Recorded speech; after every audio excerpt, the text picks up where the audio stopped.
I want to share about a question that I've been asking myself during these overwhelming days of war, and it's been helping me just a tiny, tiny bit.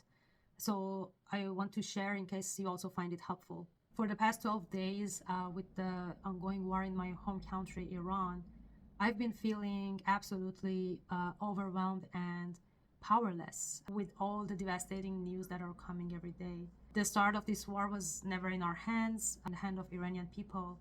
How it's developing is not in our hands, and when it ends is not in our control. So there's just so many things not in our control, and yet it's about our country, the lives of all our loved ones, our heritage, our culture, our land, all the things that we deeply care about. We just don't have any control over how things are going to evolve there. And with that comes this absolute sense of disempowerment and powerlessness, which creates overwhelm. And then I remembered about this question that I ask a lot from my clients who are starting their businesses. They are thinking about all these possible obstacles. I ask them, what is in your control? And this question is a key question because it brings the focus of the mind that is naturally wired to look for all the possible things that can go wrong. And the reason for that is that because our brain is wired to protect us from failure. So it naturally looks for everything that may go wrong. This question brings the focus to finding solutions instead of paying attention to all the things that can go wrong. So I ask myself, what is in my control? And it may seem really impossible to answer such a question during like a time like a war where there is just so much not in my control. And then seriously, what is in my control right now? And the answer that I find for myself is what I think and how I feel can be in my control.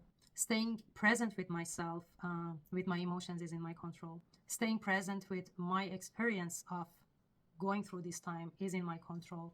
Supporting myself to feel less overwhelmed is in my control. And I could do that by very small things. For instance, I can do that by paying attention to the range of emotion that I'm feeling, whether it's anger or grief or hopelessness, and stay present with those emotions as much as I can. And if it becomes overwhelming, then pay attention to maybe the taste of the tea that I'm drinking, go for a walk and try and feel the fresh air on my face, or just call a friend with whom I feel aligned with to talk and share about my feelings and my thoughts and feel heard and understood and feel better after that. It is in my control to decide to take on less, to simplify my day so that I have more time to rest. And it is in my control to take breaks from checking the news all the time so that my system is less overwhelmed. So these are just tiny things that are in my control right now, which can help me with how I can bring pockets of feeling a bit okay during the day instead of feeling in pain every moment. So I hope this question helps you as well. Just asking yourself what is in my control right now and just pay attention to that instead of the focus on everything else that is not in your control right now.